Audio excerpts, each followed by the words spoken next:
Whilst researching this episode, I looked at a map of the world from the Victorian era and saw large areas were coloured pink. Wow, I thought, queer people ruled a lot of the world then. No, it was just the reach of the so called British Empire when Britain unwarrantedly ruled a lot of the world. In this episode, I will look at the discovery of the mechanism of inheritance, a theory unaware and unencumbered by this discovery, which, with other beliefs and a misrepresentation of a philosophy, led in part to one of the greatest atrocities of the 20th century, and how today, similarly unencumbered by an understanding of psychology, is a belief that is having a real world impact on trans and non binary people. Welcome to Transwise Trans Strong. I am Caroline O'Reilly. Episode 3: The New Eugenics. If I were to say racial superiority and concentration camps, what one word comes to mind? Might I suggest Nazi? And yet the belief in racial superiority and the existence of concentration camps preceded the Nazis. It was the latter half of the 19th century that a theory originated that believed in racial superiority and which misunderstood how inheritance functioned by Charles Darwin's half-cousin, Francis Galton, 1822 to 1911. That theory was called eugenics.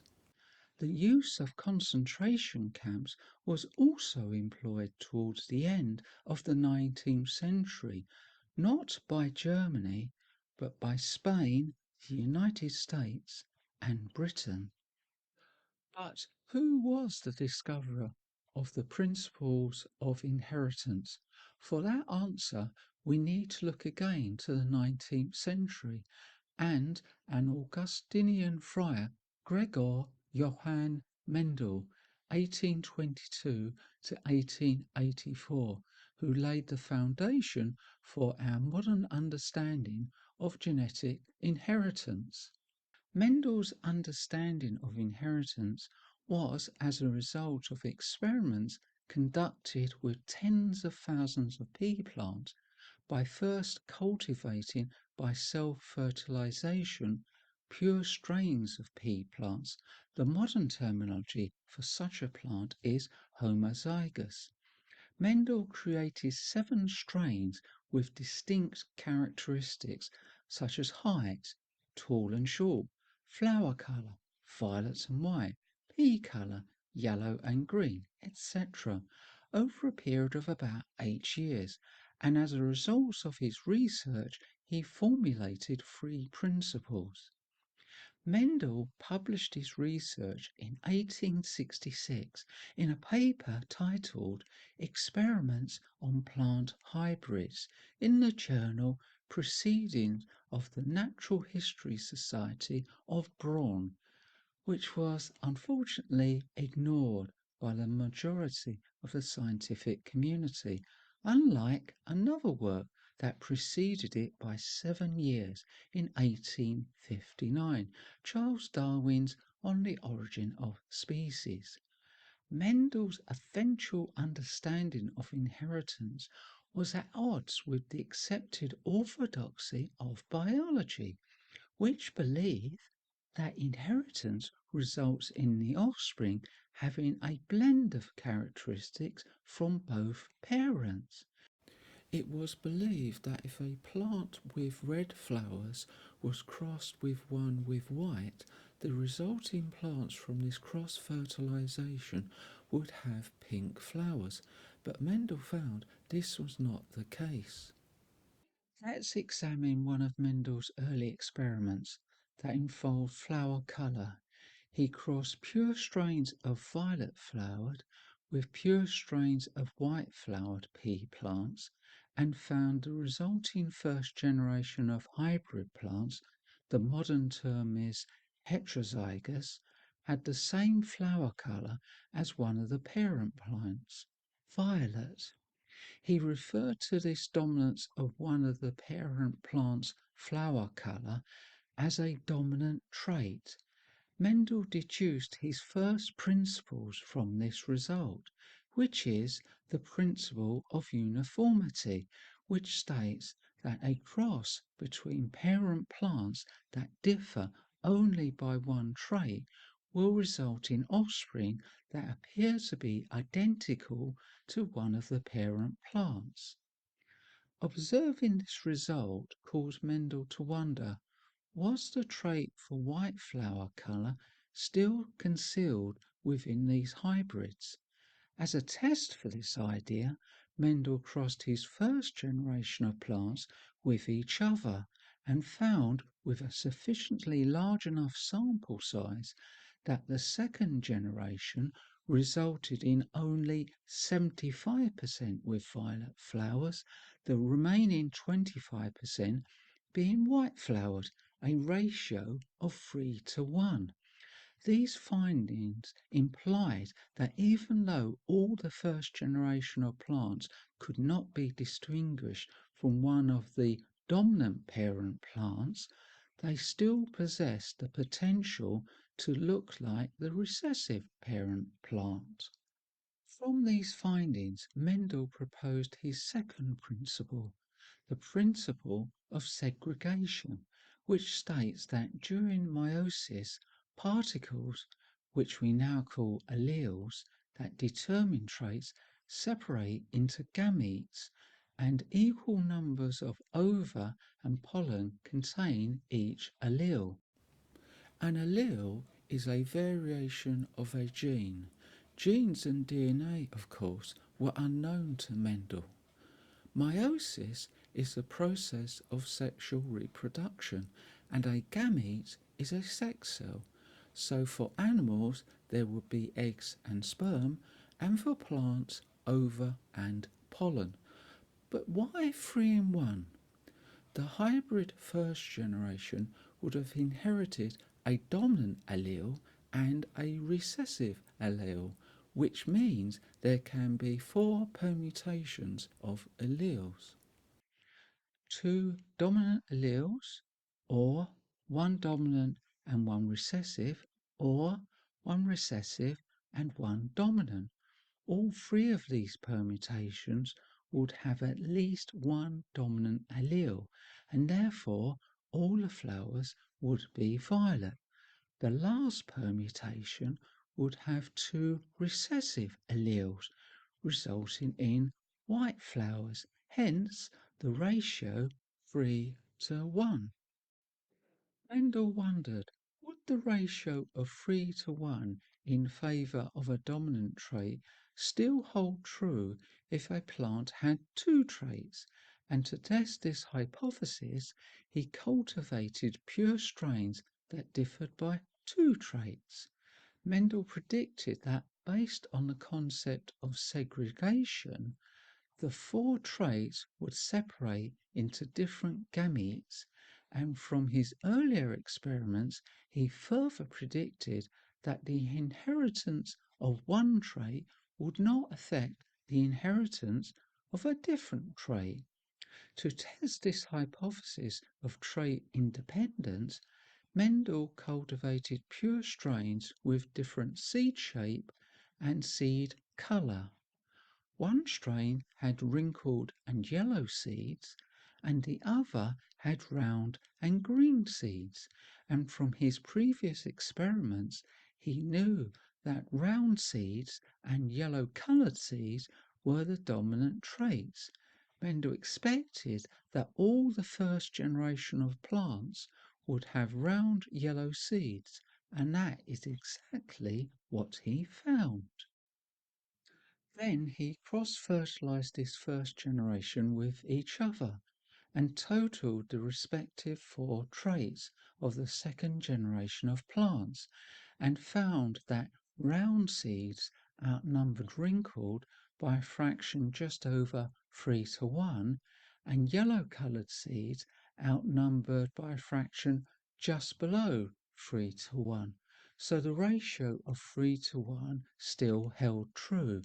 From these results, Mendel formulated his third and final principle, the principle of independent assortment, which states that gametes with alleles for one trait do not determine the gametes with alleles for another trait.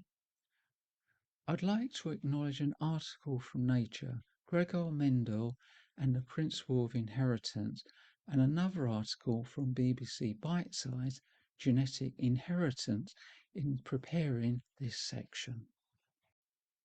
Mendel published, as mentioned, his research in 1866.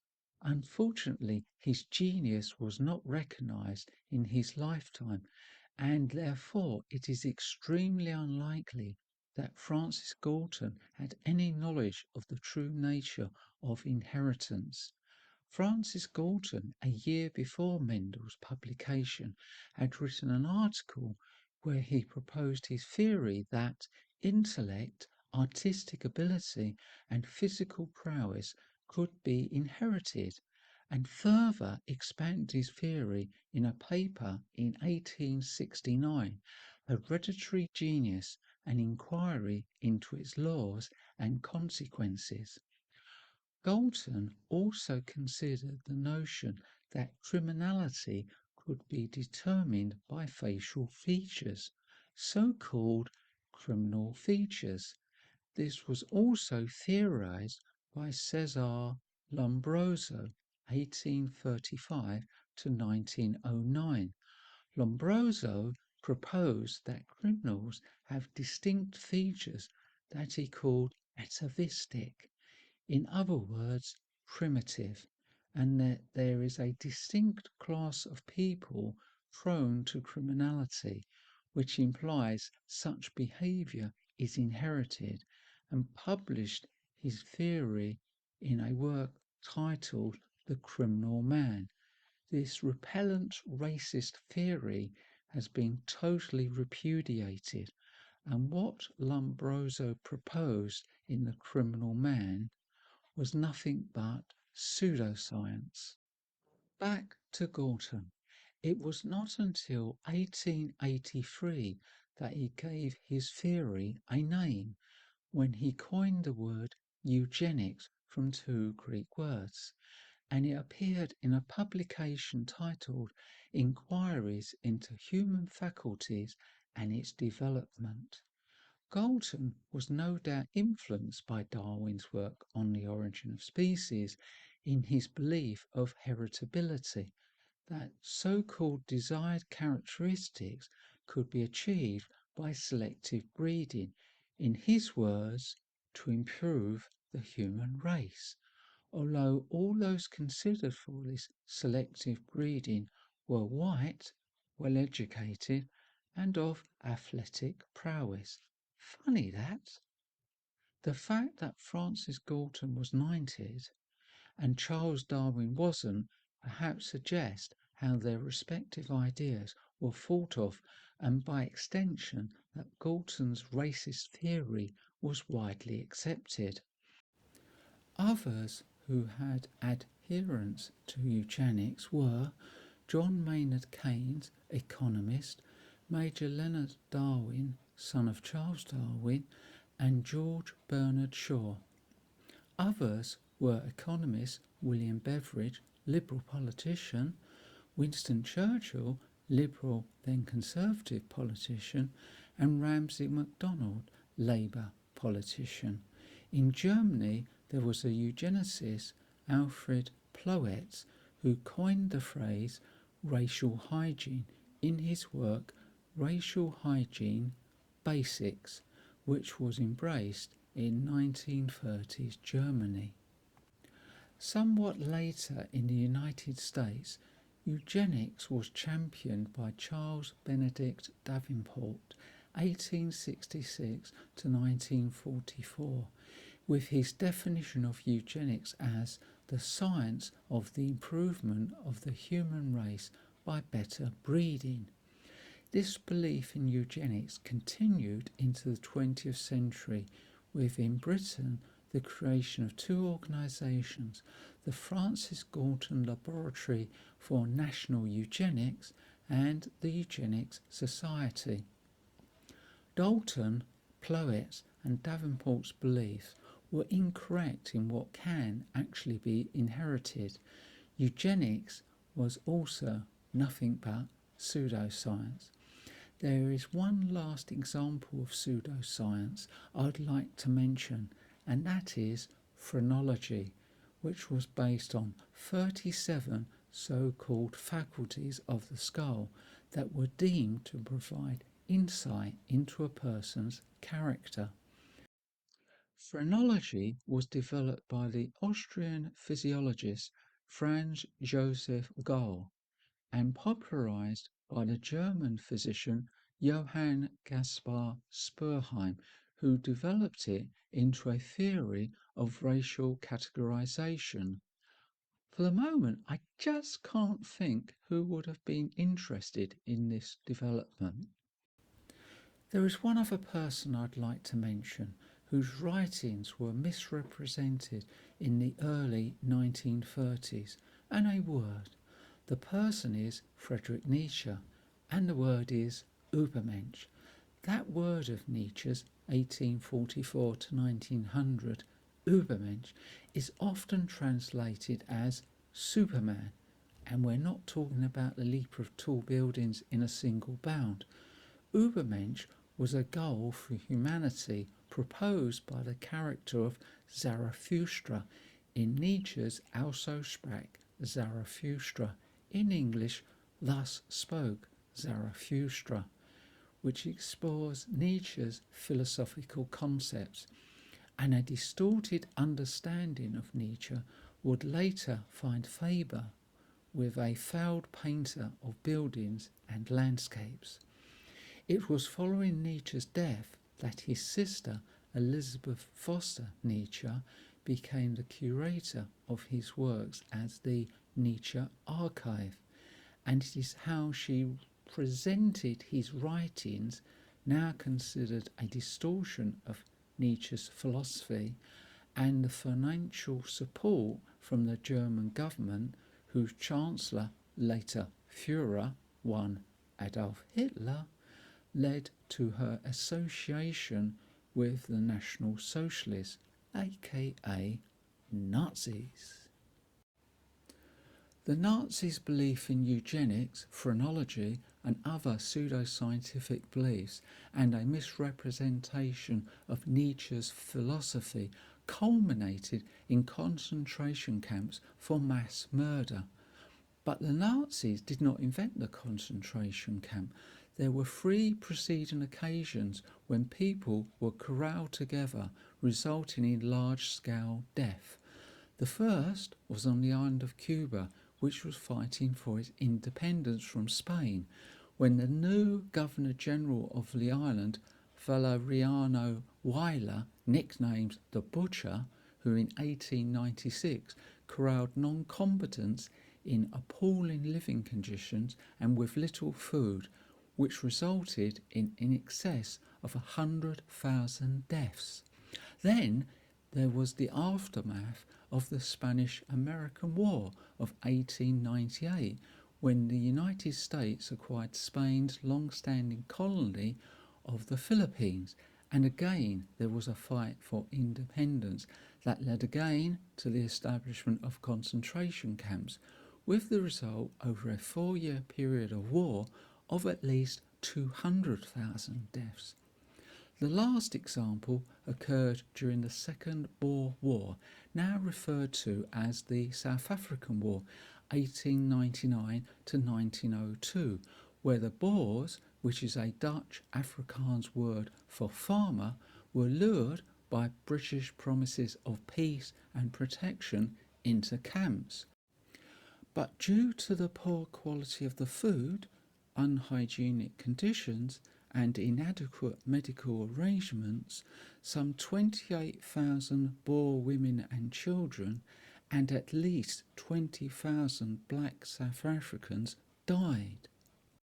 Whether deliberate or through incompetence, concentration camps can result in a huge death toll, but it was the Nazis who industrialised the murder of millions, with 6 million Jewish people and another 5 million non-Jewish people.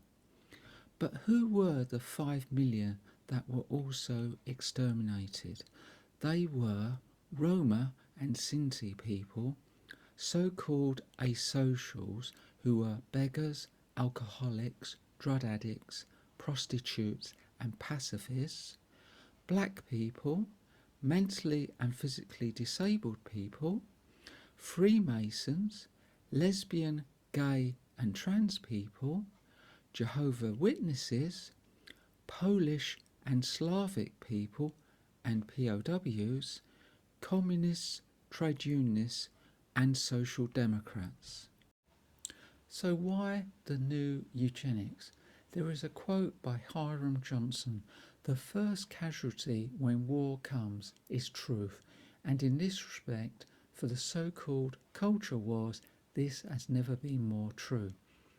Even though in its original form eugenics has been debunked, a form of eugenics with science-based racism for added flourish still exists, impacting on people of colour, people with disability and the LGBTQIA+ community. For the last 2 to 3 years, the concept of who is a woman is being policed by those who have a belief based on questionable factual rigour and knowledge. I first became aware of this nearly 3 years ago when the International Body for Swimming, FINA, now called World Aquatics, announced in June 2022 that there would be a ban on transgender swimmers competing unless they had transitioned before the age of 12. So, realistically, it was a total ban. World Athletics had a similar ban from March 2023. Their president, Lord Coe, said no transgender athlete who has gone through male puberty would be permitted to compete in female world ranking competitions from the 31st of March 2023. Note the use of transgender here and also by World Aquatics, not trans women. It's as if they have no idea that there are trans men. Other sporting bodies have also instigated a ban on trans women: rugby, cycling, cricket, netball. All these bodies cite physical advantage, although I am unaware of any empirical evidence being provided. However, Loughborough University is conducting research into trans women and elite sport. The research is ongoing, but when published there should be empirical data, so perhaps decisions can be in the future made that are not based on prejudice.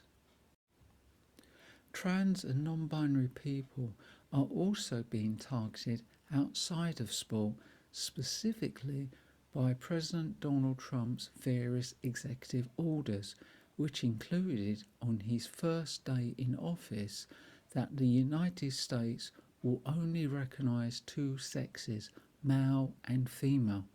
This has resulted in the State Department removing the gender option X on passports, which was available to non-binary applicants, and the word gender is replaced with sex, and the sex has to be the same as the applicant's original birth certificate. I feel that these policy changes represent a real danger for trans and non-binary US citizens travelling abroad. Although non-binary applicants in the UK have never had the option of X as a gender marker, I was so happy when I opened up my new passport and saw F against sex. Also, various federal organisations have been removing mention of trans, non-binary and queer people, such as the Centre for Disease Control and Prevention, commonly known as the CDC, and the National Park Service, whom I mentioned in the previous episode, removing mention of trans and queer people from the citation for the Stonewall Uprising. I would like to acknowledge two articles from the United States National Public Radio (NPR) website titled "Here Are All the Ways People Are Disappearing from Government Websites" and "Health Info Wiped from Federal Websites Following Trump Order Targeting Transgender Rights." Whilst in Britain, during the closing speech at the 2024 Conservative Party conference by the then Prime Minister Rishi Sunak, was the comment, "A man is a man and a woman is a woman. It is just common sense." And that sentiment, "it's just common sense," is one that has been echoed by Donald Trump.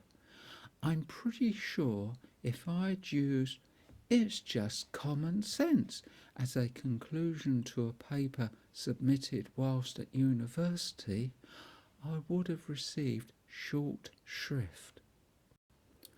All this writing out of history and removing mention of trans and non-binary people flies in the face of what is understood by psychologists, that there isn't just simply two sexes, male and female, that gender identity is more complex.